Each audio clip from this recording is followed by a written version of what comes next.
اینا گوش کنن، زیرا که رسول اکرم صلی الله علیه و سلم یک روز میگه آتانی از جبرائیل میگه یک روز جبرائیل به سراغ من آمد، یعنی مهمان من شد. پیغمبر اکرم صلی الله علیه و سلم فرمودن که جبرائیل مهمان من شد و میگه گفتم که مرا یک نصیحت کن.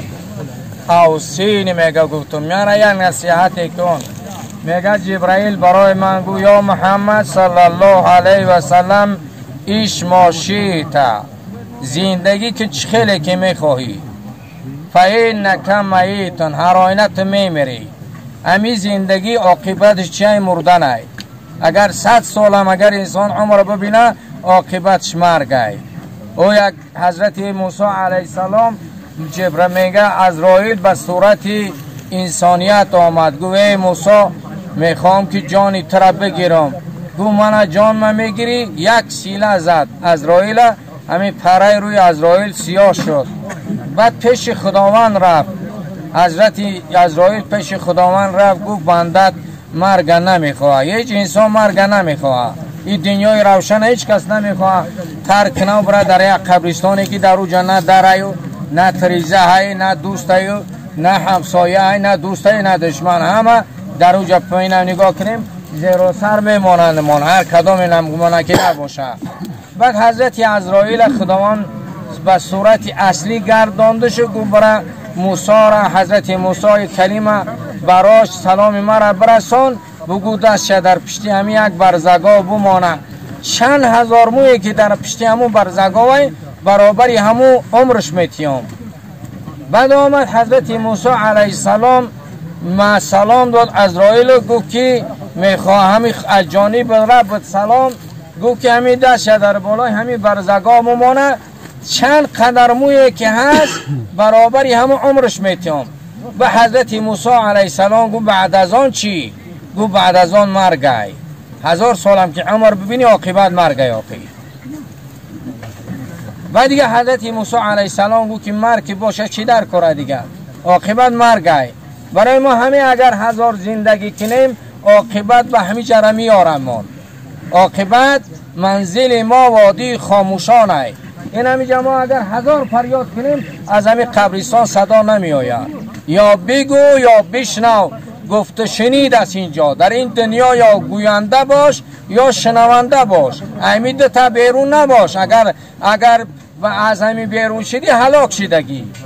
این همین قبرستان اگر ببینیم همه اینا انسان ها بودن، مانند ما و شما شخصیت ها بودن، لیکن ما آمدن در همینجا چی؟ در همین قبرستان ای دوستاشون جدان. هشدار میگه پای بر سری آزادگان منی، تنها بر گور خفتن از جمعشان جدا. هشدار میگه پاتونه در بالای همین قبرستان نمانین. حافظ شیرازی میگه زیرا که اینا میگه آزرده شدگن، ای دوستاشون جدا شدگن. هشدار که پاتونه در همین پیغمبر خدا هم گفتن که قبرستان نجقین، قبرستان نجقین. برای همین نگاه میکنیم قبرستانی که میبینیم همه اینا انسان ها بودن، شخصیت ها بودن، عاقبت آمدن در همینجا چی قرار گرفتن. و حضرت پیغمبر اکرم صلی الله علیه و سلم جبرائیل گفت که ایش ماشیت فإنک میت و احبب من شئت فإنک مفارق الله.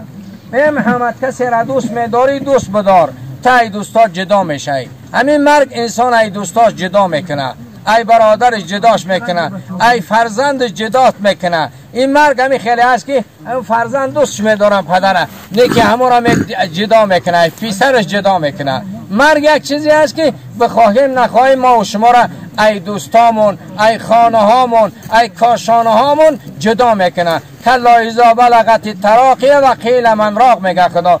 وقتی میگه جانی تری بنده در گلوی تو من بیارم، گفته می شود از جانب میت گفته می شود که برای همین بیارین یک رقیهش بخونه، بگیم یاسین در بالای سرش بخونه، یا یک دکتر بیارین همین را ببینه. میگه و قیل من را و ظنه انه الفراق. عمرنده یقین میکنه که من جدا میشم دیگه. امروز روزی جدایی ای. این آزی خدا رحمت چو کنه جدا شدن. ای چی؟ ای خانه جدا شدن، از زن جدا شدن، ای فرزند جدا شدن، ای دنیای روشن جدا شدن و دار آخرت انتقال یافتن. یعنی مردن چی؟ یعنی از یک مرحله به یک مرحله دیگه گذشتن ای. ایتا مردن این نیست که انسان جسم انسان میمره، روح انسان نمیمره. برای همون مرزا چی حضرت مولانا رو میگه که ما زی بالایم بالا میرویم، ما که به جایم به جا میرویم.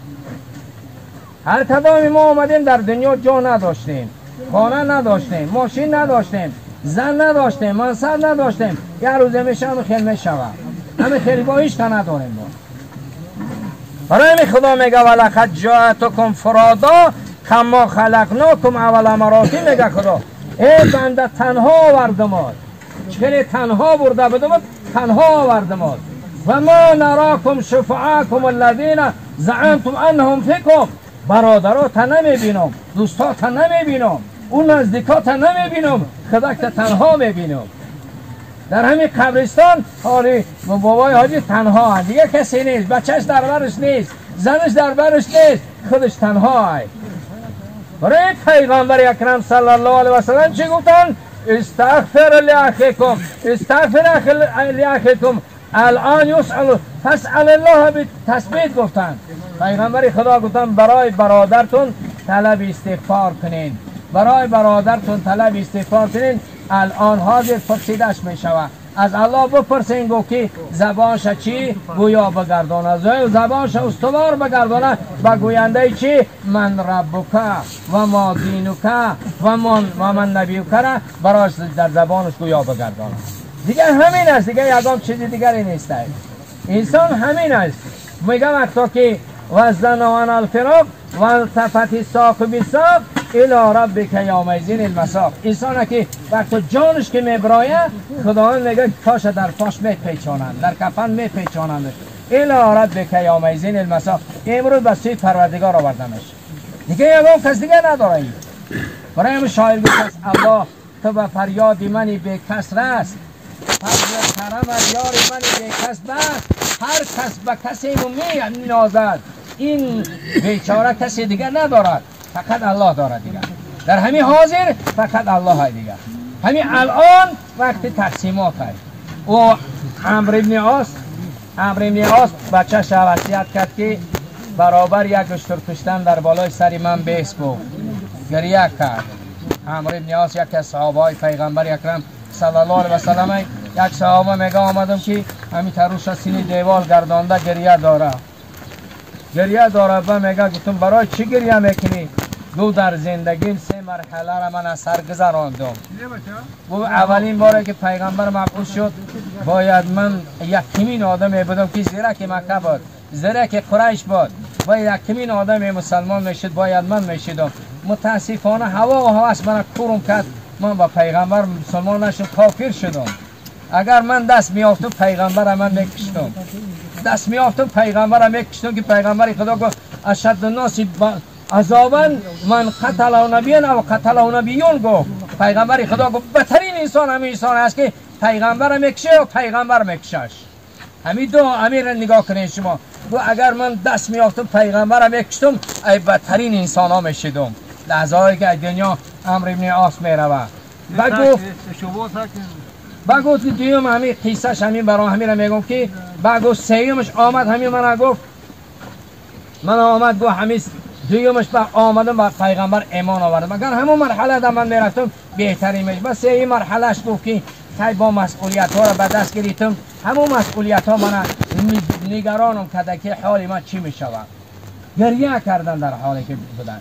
برای همین دعا میکنیم پروردگار را که قبرشون پر نور و جاشون جنت بگردانن و فاعتبر یا اولو الابصار. خدا میگه صاحبان چشم عبرت بگیرین. خدا هم چشمای عبرت گیرنده و قلبهای ذکر کننده و یعنی دلهای به یاد الله بودگی را برای ما و شما نصیب کنه.